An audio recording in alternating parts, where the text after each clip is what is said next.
The house with the golden windows.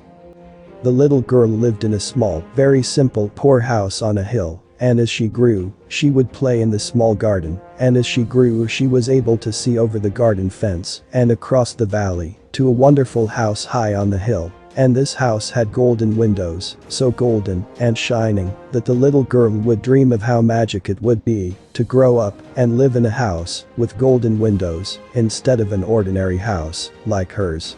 And, although she loved her parents and her family, she yearned to live in such a golden house and dreamed all day about how wonderful and exciting it must feel to live there. When she got to an age where she gained enough skill and sensibility to go outside her garden fence, she asked her mother if she could go for a bike ride outside the gate and down the lane. After pleading with her, her mother finally allowed her to go, insisting that she kept close to the house and didn't wander too far. But without go into the story further, please subscribe this channel as we upload brand new story every day. Now, back to the story.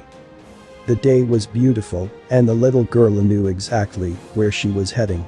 Down the lane and across the valley, she rode her bike until she got to the gate of the golden house across on the other hill.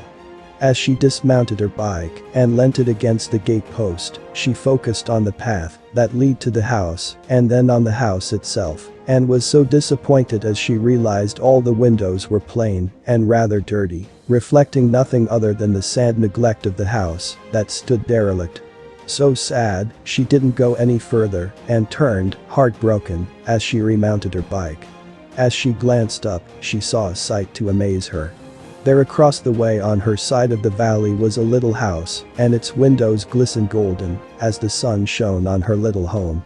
She realized that she had been living in her golden house, and all the love and care she found there was what made her home the golden house. Everything she dreamed was right there in front of her nose.